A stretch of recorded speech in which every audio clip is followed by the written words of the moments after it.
Assalamualaikum warahmatullahi wabarakatuh. Apa kabar anak-anak sekalian? Bagaimana liburannya? Semoga liburan kalian menyenangkan dan semoga kalian tetap semangat dalam belajar. Dan Pak Fajrin berharap semoga kalian senantiasa diberi kesehatan oleh Allah Subhanahu wa taala.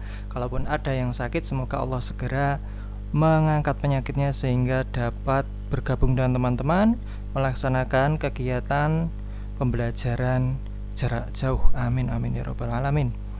Baiklah anak-anak, mengawali pertemuan hari ini, marilah kita berdoa kepada Allah supaya kegiatan pembelajaran kita pada hari ini dapat berjalan dengan lancar, sehingga anak-anak sekalian dapat mengambil manfaat dari materi yang disampaikan Pak Fajrin. Mari anak-anak kita berdoa. A'udzu billahi minasyaitonir rajim. Bismillahirrahmanirrahim. Raditu billahi rabba wa bil islami dina wa bi Muhammadin nabiyya wa rasula. Rabbi zidni ilma warzuqni fahma. Amin. Baiklah anak-anak, pada pertemuan hari ini kita akan belajar tentang materi dengan judul Mari Belajar Quran Surat Al-Fil. Adapun tujuan pembelajarannya adalah yang pertama, siswa dapat membaca Quran Surat Al-Fil. Yang kedua, siswa dapat menulis Quran Surat Al-Fil. Yang ketiga, siswa dapat memahami pesan Quran Surat Al-Fil. Sebelum kita memasuki materi, Pak Fajrin ingin bertanya kepada kalian untuk merangsang supaya kalian ingin tahu. Karena dengan rasa ingin tahu, maka semangat belajar dapat meningkat, ya. Oke anak-anak, coba disimak. Yang pertama, siapa di antara kalian yang sudah hafal surat Al-Fil? Nah, siapa di antara kalian yang sudah hafal surat Al-Fil? Adakah? Yang kedua, bagaimana bunyi awalan surat Al-Fil? Nah, betul sekali. Surat Al-Fil diawali dengan bacaan Alam taro kaifa fa'ala rabbuka bi ashabil fil, dan seterusnya, ya. Siapa di antara kalian yang sudah bisa membaca teks surat Al-Fil, jadi lafal surat Al-Fil dalam huruf hijaiyah.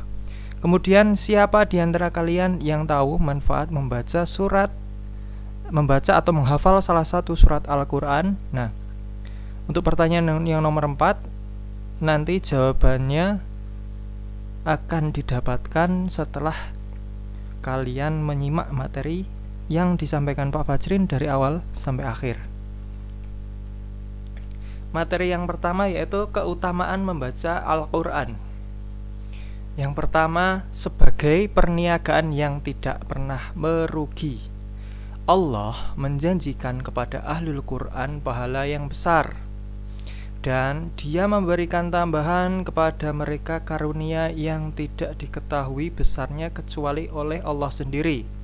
Sungguh beruntunglah orang-orang yang disifati sesuai dengan ayat tersebut. Jadi yang dimaksud dengan ahlul Quran adalah para pembaca yang mengamalkan Al-Quran. Jadi pembaca Al-Quran, setelah membaca Al-Quran, kemudian mencari maknanya, mempelajari maknanya. Oh, Qul huwallahu ahad itu artinya ini. Kemudian setelah paham makna Al-Quran, kemudian mengamalkan isi dari Al-Quran tersebut. Misalnya seperti pesan surat Al-Asr, wal asr innal insana lafi khusr illal ladzina amanu wa amilus solihati wa tawassaw bil haqqi wa tawassaw bis sabr. Artinya, demi waktu asar sesungguhnya manusia dalam keadaan rugi kecuali mereka yang beramal soleh. Wa tawassaw bil haqq, dan saling menasihati dalam kebenaran serta saling menasihati dalam menetapi kesabaran. Nah, misalnya sudah tahu bahwasanya orang yang tidak beramal soleh adalah orang yang celaka, orang yang sia-sia waktunya, maka segera memperbanyak amal soleh. Nah, itu adalah wujud dari pengamalan Al-Quran. Orang yang semangat besar berlipat ganda. Jadi perniagaan yang dimaksud di sini adalah jual beli. Jadi kita mempersembahkan amal ibadah kita dengan hanya untuk Allah Subhanahu wa taala. Kita mempersembahkan amal kebaikan kita, mempersembahkan amal ibadah kita hanya untuk Allah semata. Dan Allah menghargai kebaikan yang kita usahakan dengan harga yang mahal, dengan pahala yang berlipat ganda. Yang kedua, memperoleh pahala yang banyak. Barang siapa yang membaca satu huruf dari Al-Quran, maka baginya satu pahala. Dan satu pahala itu dilipat gandakan menjadi 10 pahala. Aku tidak mengatakan alif lam mim itu satu huruf, tetapi alif satu huruf, lam satu huruf, dan mim satu huruf. Hadis riwayat Bukhari Muslim. Jadi kata Rasulullah, orang yang membaca satu huruf dari Al-Quran maka baginya satu pahala, dan satu pahala itu dilipat gandakan menjadi 10 pahala. Dengan demikian apabila membaca 3 huruf dalam Al-Quran mendapatkan 30 pahala. Demikianlah hadis riwayat Imam At-Tirmidzi. Kemudian yang ketiga adalah mendapatkan syafaat pada hari kiamat. Rasulullah berkata, bacalah Al-Quran, sesungguhnya ia pada hari kiamat akan datang memberi syafaat kepada pembacanya. Jadi apabila kita mempelajari Al-Quran, membaca Al-Quran, menghafal, kemudian mengamalkan isinya, maka kita Al-Quran tersebut akan memberi kita syafaat pada hari kiamat, ya. Seperti itu. Yang keempat, sebagai kebaikan bagi pembacanya. Orang yang mahir membaca Al-Quran maka dia bersama-sama dengan malaikat yang mulia dan taat. Sedangkan orang yang membaca Al-Quran dengan terbata-bata dan merasakan kesulitan maka baginya 2 pahala. Maksudnya 2 kali lipat pahala. Orang yang merasakan kesulitan mendapatkan 1 pahala, dan membaca Al-Quran sendiri mendapatkan 1 pahala lagi, maka mendapatkan baginya 2 pahala. Orang yang terbata-bata itu berarti dia itu bersabar dalam belajar Al-Quran. Atas kesabarannya tersebut Allah memberinya pahala. Begitulah hadis yang diriwayatkan oleh Imam Muslim. Yang kelima adalah pencapaian yang lebih baik dari harta dunia. Orang yang mengamalkan isi Al-Quran maka sama saja mendapat hal yang lebih mulia, lebih berharga dari harta dunia. Harta dunia pada dasarnya tidak bisa memberi kita pertolongan di akhirat selain disedekahkan. Tapi kalau mengamalkan isi Al-Quran, maka hal ini akan menjadikan kita selamat dari azab akhirat. Kalau selamat dari azab akhirat, maka tempat peristirahatannya di mana anak-anak? Tempat peristirahatannya berada di surga.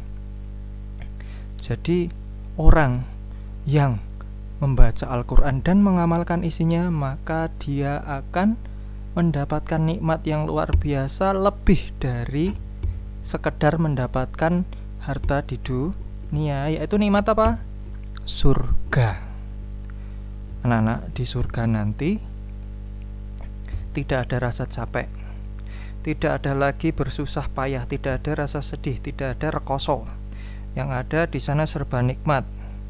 Jadi di sana tidak ada orang yang ngantuk.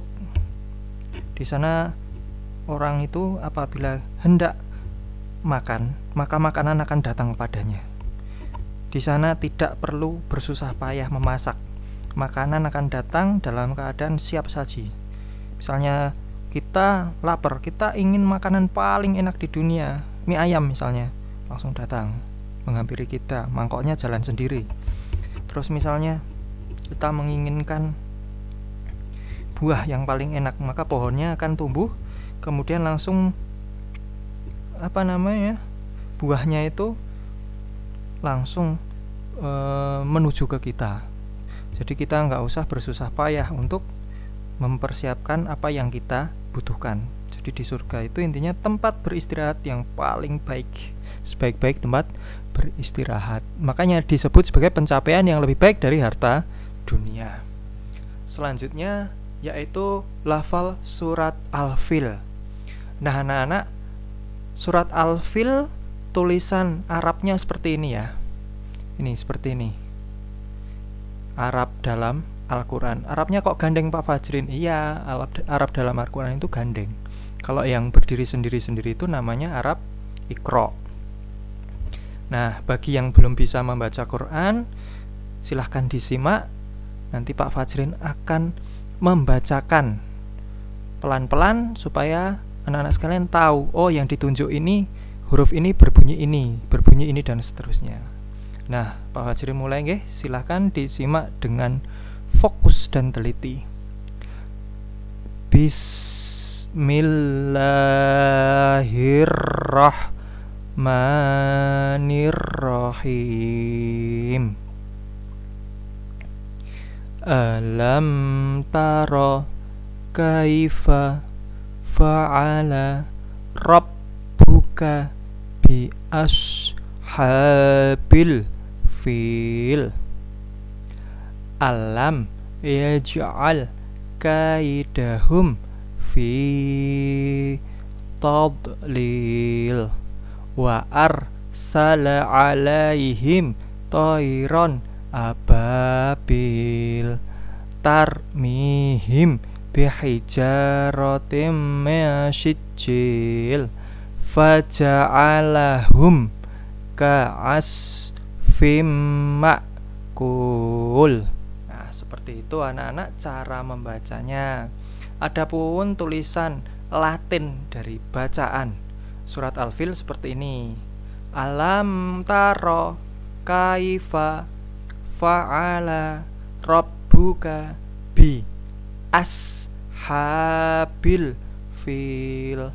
Alam yaj'al kaidahum fi tadlil wa arsala alaihim tayran ababil tarmihim bihijaratim min sijil faja'alahum ka'asfim ma'kul. Jadi tulisan Latinnya seperti ini. Oke, selanjutnya terjemahan surat Al-Fil. Tidakkah engkau Nabi Muhammad memperhatikan bagaimana Tuhanmu telah bertindak terhadap pasukan bergajah? Bukankah dia telah menjadikan tipu daya mereka itu sia-sia, dan dia mengirimkan kepada mereka burung yang berbondong-bondong yang melempari mereka dengan batu dari tanah liat yang dibakar, sehingga mereka dijadikannya seperti daun-daun yang dimakan ulat. Nah anak-anak, setelah kita mempelajari terjemahan surat Al-Fil tersebut, maka surat Al-Fil ini menceritakan apa anak-anak? Nah, surat Al-Fil ini menceritakan peristiwa di mana pasukan bergajah dipimpin oleh Raja Abraha hendak menghancurkan Ka'bah. Tapi oleh Allah, makarnya, rencananya, rencana jahatnya Raja Abraha tersebut digagalkan dengan mengirimkan burung dari neraka. Burung dari neraka tersebut bernama burung ababil. Burung tersebut membawa tanah liat yang dibakar. Tanah liat yang dibakar tersebut adalah tanah liat yang dibakar dengan api neraka, jadi sangat panas. Kemudian tanah liat yang dibakar itu dari atas dilemparkan ke pasukan bergajah mengenai kepala masing-masing orang. Jadi kepala yang dilempar batu tadi, panas tadi, berlubang. Nah, keadaan mereka itu, daging mereka itu seperti daun-daun yang dimakan ulat. Jadi kulitnya bolong-bolong anak-anak. Kulitnya dari pasukan bergajah itu berlubang. Jadi mereka mati dalam keadaan kulitnya berlubang-lubang seperti daun yang dimakan ulat. Jadi anak-anak bisa lihat daun yang dimakan ulat. Daun, misalnya daun nangka dimakan ulat kan keroak-keroak gitu kan, keropos-keropos. Nah, seperti itulah gambaran pasukan bergajah yang dibinasakan oleh Allah Subhanahu wa taala. Nah, kejadian ini terjadi beberapa hari sebelum Nabi Muhammad lahir. Nah, kemudian surat ini turun sebagai peringatan kepada suku Quraisy yang menentang dakwah Nabi Muhammad. Allah bertujuan mengingatkan suku Quraisy akan kuasanya, bahwa Allah itu maha kuasa. Dia menghendaki keselamatan bagi siapa saja yang dia kehendaki, dan dia menghendaki kecelakaan bagi siapa yang ia kehendaki. Artinya apa? Apabila seseorang yang hendak diselamatkan Allah, maka tidak ada seorang pun yang mampu mencelakai orang yang dijaga oleh Allah. Sebaliknya, apabila orang tersebut ditakdirkan Allah celaka, maka tidak ada seorang pun yang mampu menolongnya. Kandungan surat Al-Fil. Nomor 1. Surat Al-Fil mengisahkan kehancuran Abraha dan pasukan bergajah yang hendak menyerbu Mekah.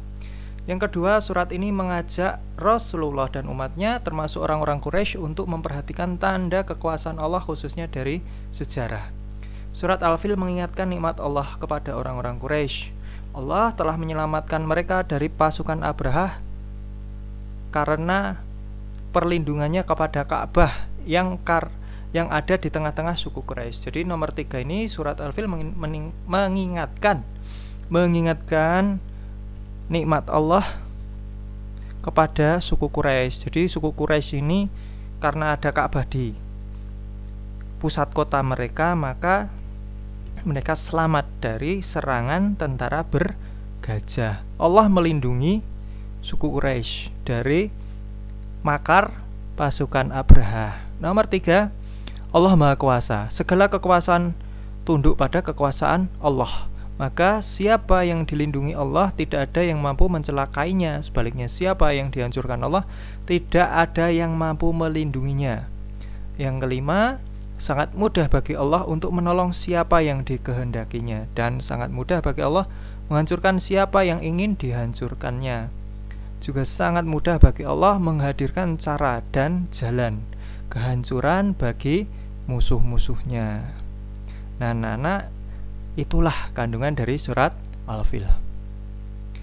Nah, anak-anak sekalian, setelah mempelajari kandungan surat Al-Fil, maka anak-anak sekalian, Pak Fajrin harapkan mendalami lagi cara membaca Quran surat Al-Fil. Nah, setelah lancar, nanti anak-anak sekalian silahkan pelajari lagi terjemahan dari Quran surat Al-Fil.